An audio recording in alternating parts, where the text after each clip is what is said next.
unlimited bankroll, unlimited resources. How are you creating a lifestyle pathway for that leads to great soccer players and great human beings? There it is. I think it would start with a 1 year at a time type of an idea. So you would be on the recruiting scouting process for very, very athletic kids that love soccer. They're out there. I've been around the sport long enough to be able to point those kids out. Like even last weekend, so on a soccer field, watching a little kids camp, chatting with a coach.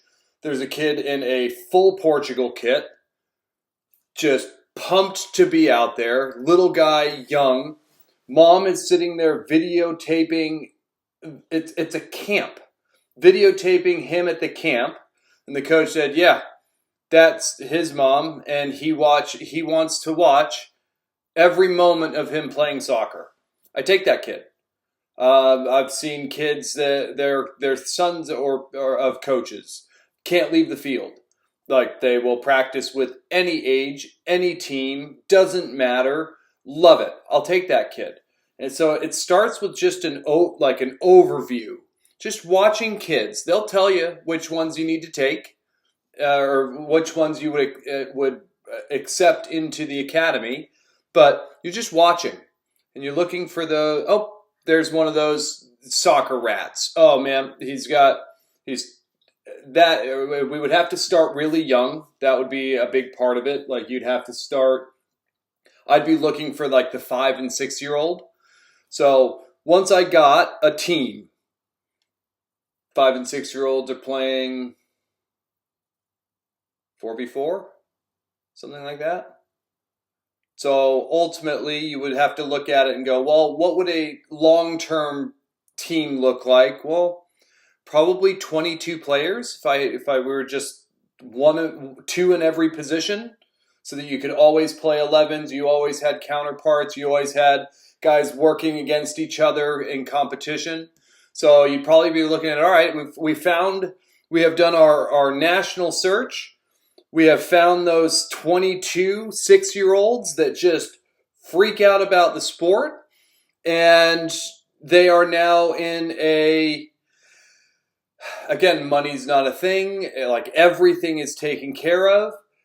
You would probably start them in a partial residency academy where their parents would have to move to that area, and they would be a very, very important pivotal part of that, like 6 to, let's say, late, like maybe 7th grade middle schooler, where the parents are being educated on how to feed their kids, behaviors around soccer, what other activities to do to support it, when to have them just relax and go for a walk, when to schedule more and more stuff.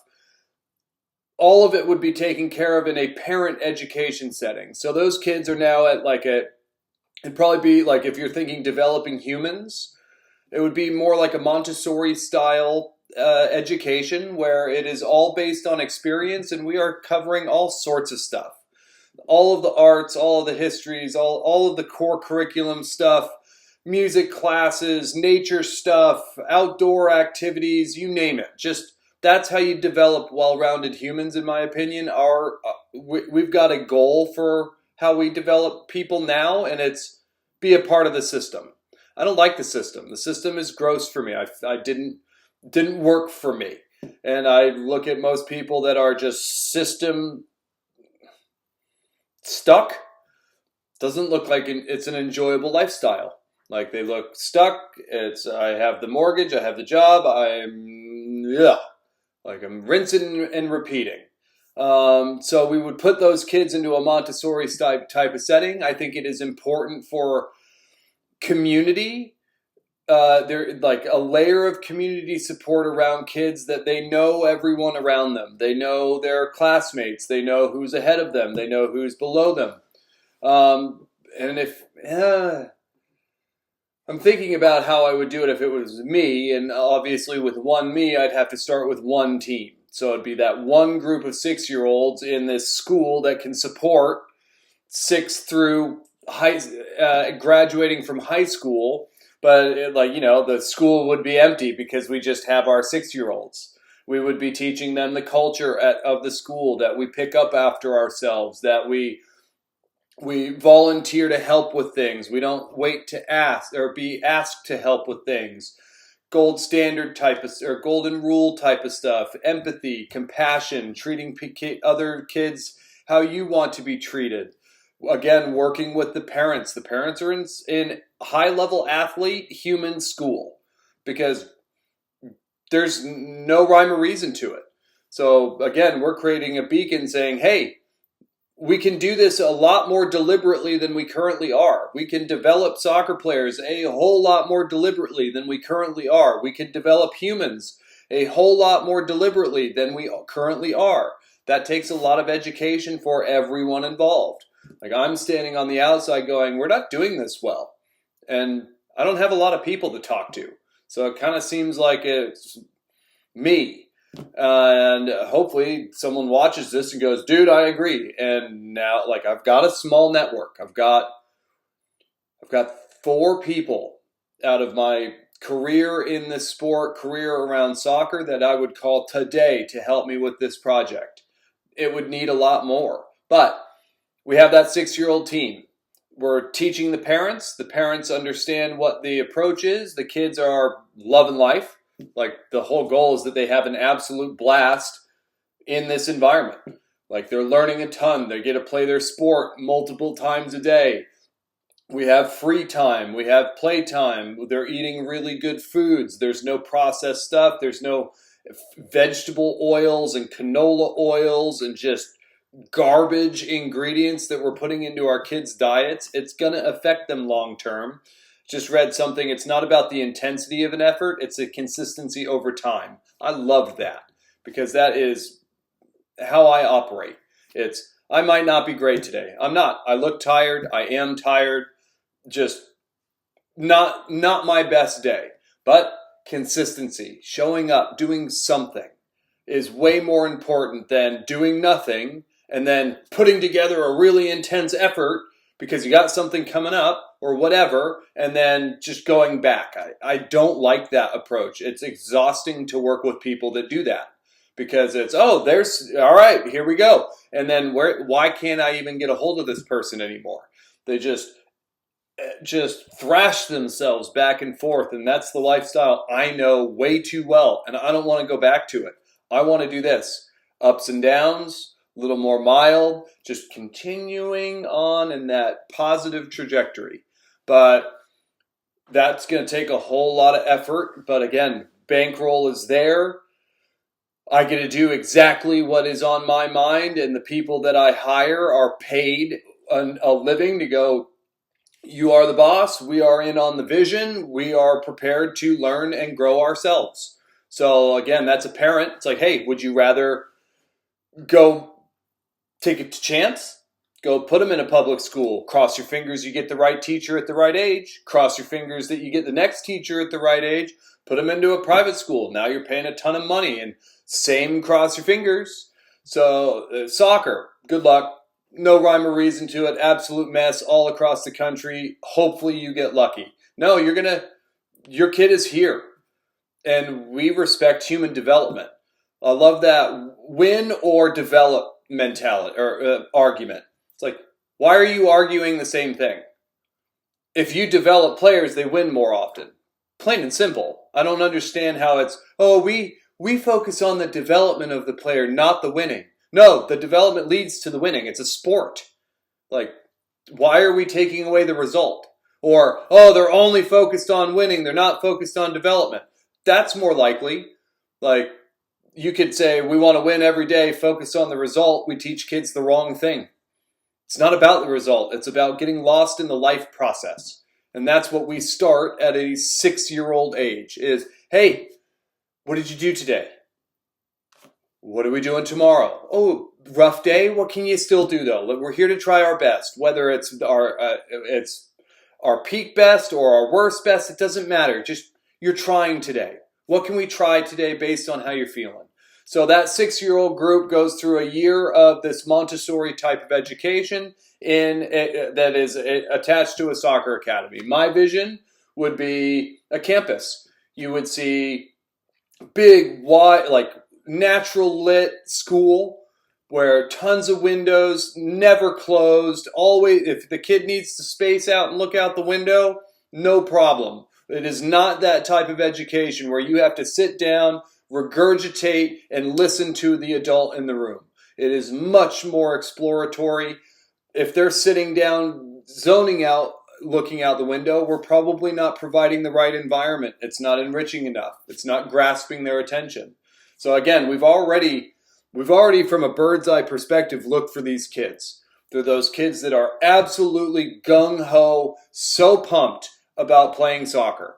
We just are going to bring them all together versus one on that team and that club, one on that team at a different club, two polar opposite coaches.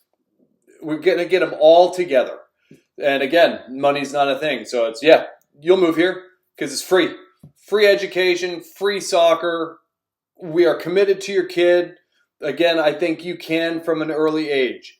Those kids that burn out, it's not because they fell out of love with it. Again, they ran into the wrong coaches. They ran into the wrong environment of that at that age. It's amazing how often adults ruin things for kids. So a fundamental thought process of this academy is you're a young human with less life experience. That's it. Yeah, neurologically things are forming, neural pruning is happening, your brain is modeling based on what it feels like it's going to need to do to survive in your world. Like there are developed physical differences, obviously, but the foundation is they have the same potential. So stop treating them like kids. Stop talking to them weird. Stop thinking like they can operate if we teach them how to operate. If they can run like a normal human, we can start working on other human stuff. So it wouldn't be, oh, here's a kid. It's no. You have all of the potential in the world. That's the reality. You have barely any life experience with the exact same brain structures as every adult in the room. Every smartest person, every dumbest person, brain. What separates them? Environments, behaviors, those that are around them, community, and we are going to respect all of that at this academy. So your 6-year-olds graduate. Now you've got a 7-year-old group and you're bringing in and that's the model. And then you bring in your 6-year-old group and put them right underneath them. Now there's a big brother, little brother. I speak in this, I played boys soccer. I'm sorry, girls. Like my thought process is on helping the next generation of me, the young boy playing soccer. I know even that might be not okay to say in this world, but I don't follow any of the news, so I have no idea what is politically correct or what you can and cannot say in today's environment. It's the reality. I played boys soccer. I am a boy. So I will be speaking of boys. We could absolutely do this on the girls' side. We would need a girl equivalent because I have found that coaching girls and boys, girls need specific things from women at specific points in their life. Just like boys need specific things from men at specific points in their life. Very important that more women are into the sport, but they're super smart. You're going, this is terrible, youth soccer in general. That's why that's I think a large part of why it's a male dominant world and women are going, this is gross. I'm going to do something else.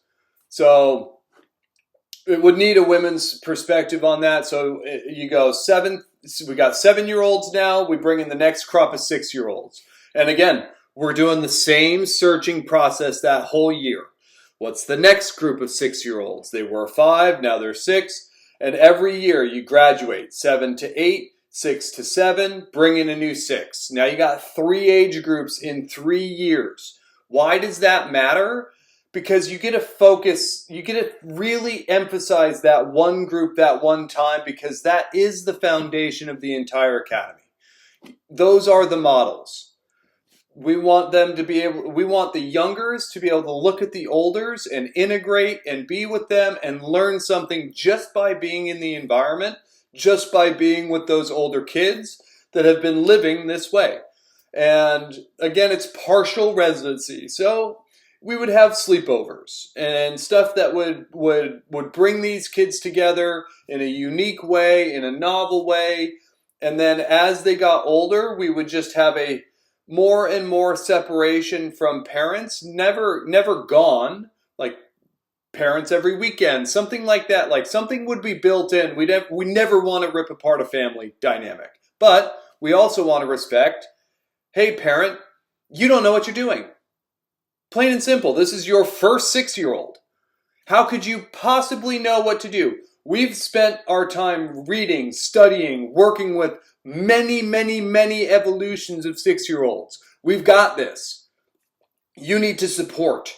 You need to be the loving, caring, supportive, also setting standards and having expectations within your household, being that mentor as they get older. Very, very important. But for you to understand youth development, it blows my mind when clubs decide, let's let the parents make decisions. Not the right idea. That is a poor business model. Oh, they're upset, we'll put them on that team. They don't know any better. They're just acting emotionally because that's their kid. Totally understandable. But the parents have a supportive role. They have their home life role that is that is majorly important. But again, to think you have a 6-year-old, so you know how to develop 6-year-olds into 7, into 8, into 9, into 10. Nope, we need people around that actually have done some work in that and put in some research and education and have experience. Like I've spent a lot of time with that education. Hey, how do you develop little kids? There's actually science out there. There's real great information. Most people don't understand it. Most people don't know it. Like I walked into the first academy that I ever worked in. We had a little guy, and he wasn't cutting it in his age group. We had a big guy in a young age group who played up. I went, why don't we take this little guy and play him down? And the looks in the room were like, are you an idiot? I went, we can do it one way, but it doesn't make sense the other way? No. Science shows that you can be 3 years younger or 3 years older, up to 3 years, either way from your calendar age. That's called biologic age. We would be taking account of that in the academy. No one else does. There's a local team in town of like they're 6th grade boys, so it's about to happen. They have a freaking like 6-foot kid on that team, just dominating. What a disservice to that kid. Congratulations. You remember when you were awesome at 13 years old and we ruined you the rest of your career because we didn't play you up with kids that were your biologic age? It happens all the time. So when I went, yeah, he's too small for his age group. We don't know when he's going to grow. But right now, it's a disservice. He's not doing well in his age group. Moved him down, great. But literally, the look was like, are you an idiot? It's like, we go up. What the heck is wrong with going down? We have to package it right. We have to communicate. We have to show the why. We have to connect the kid, the parents, the whole organization. But most clubs, it's standalone. It's like, yeah, we call ourselves a club, but that team operates however they want. That team operates however they want. And it's based on underqualified coaches making $5,000 a year. So there's another aspect of my academy. We have flat out professionals. I don't know what that number is for these people, but I know it's not $5,000 a year. I know it's not $40,000. Last time I checked, U.S. national team, U15 head coach. It's like $50,000 having to live in Kansas City, Missouri. That's going to take a very specific type of person, might not be the most qualified person. So I want qualified. So those 4 that I know, the conversation is, what do you need to go, I don't have to think about money. No, you can't abuse this. You can't ask for $1 million a year. You're going to weed yourself out. I'm going to say, no, thank you. You're ingenuine. You're not honest. So I don't want those people around the kids. I don't want the money grabbing, pursuing only capital gains type of people. I want people that understand youth development and environments for kids. That would be way more exciting. So I go to that person and go, what do you need? What do you need to be able to survive comfortably and put some away for your future? 150, 200. If you're going more than that, you have a lifestyle that I don't think is going to be good to bring around kids. You need that next BMW. You need that next cell phone. I'm not interested in a person dumping materialistic point of views on kids. You're not going to be a part of the academy. So if you come in and go, yeah, I need $225 or $225,000 a year plus benefits, I go, great, it's yours. Like, I need to support my family. I need health insurance, everything that's realistic. No, I don't need a new car every year. No, I don't need a $400 pair of jeans. Like, those are the people that I want around the kids. So it would be, what do you need to go, you unlocked me. I get to just focus on the development of these kids. But right now, again, even if it's $60,000 for a team, it's not enough. Like, that person's going to have to go do all sorts of other things, and they won't be the person that we need to develop these players and these people. So that would be again, bankroll's not an issue. So I get to go, yes, but I get to read it. If someone comes in and goes $500,000 and I see them rolling in the Mercedes, immediately pull out their phone, wearing a stupid, expensive wristwatch with really expensive sunglasses, I'm going to go, this isn't the place for you. Nope, and that's fine. Thank you for applying. We're going to go a different direction. Because again, I'm looking for that person that understands that money's not everything and you need enough. Enough is enough. We don't need all the fancy stuff. We don't need all the material. We're going to get our reward by watching kids develop into amazing people and amazing soccer players. That's all I care about. Like, this shirt is from 2000. When did I play in this tournament? This is a tournament shirt from when I played. Beaverton Cup was our local, was the club or the local club team, or the club's tournament that I played for, and that must have been, so I graduated in 2006 from high school, 2002. Still works. Why buy another shirt? I don't care. And I guess now, like, thrifting is in, so, like, I'm actually pretty cool. But, so that's the type of person. Like, it is focused on the job. The job is doing our part to collectively help these kids. So you've got 1 year graduating after another. So you're six, so it would be like, what, you'd be second grade, first grade, first, second, third, fourth, fifth, sixth, seventh, eighth, ninth, 10th, 11th, 12th. You'd have 12 years at this academy. That would be so cool. You've got your high school group, are mentors for your little guys. Your little guys are setting the environment for everybody when it comes to, don't forget this is supposed to be fun. It's supposed to be about play. It's supposed to be about exploration and having the confidence to try. That's it. You're not going to be yelled at. We're going to be very interested in helping you learn from your mistakes, but we're not going to try and help you avoid them. We're not going to tell you what to do. We're just going to be there with a mentor mentality of, we know these are humans. They have the same potential as every other human. So let's make sure that we are focused on that and not trying to fit them into something. So that's a heck of a goal. So you would look at that academy and you'd go, they are eating food up to date with what we know about nutrition. We are not currently using what we are up to date with in nutrition. We would take away the oils. We would take away the processed foods. We would take away everything that will last months on a shelf. We'll replace those with real ingredients, real foods, oils that you should cook with. Stay away from the ones that you shouldn't.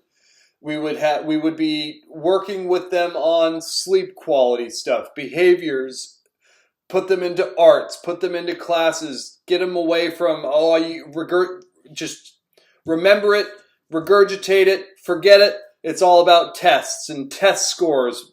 I don't care.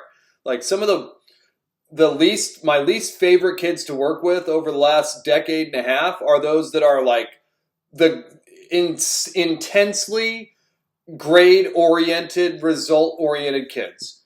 Because they're boring. Hey, what'd you learn today? I don't know. And I actually believe you, because you're not there to learn, you're there to get the grade. That's not the same thing. So taking away those things, taking away the metrics that, like, again, money's not a thing. So we don't have to go, well, in order to get state funding, we have to show these dumb test scores. Ugh.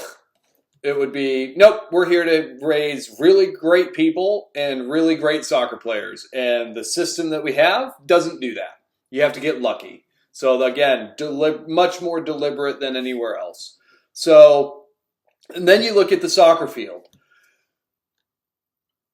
We've got a lot of information on how to help kids develop in the sport.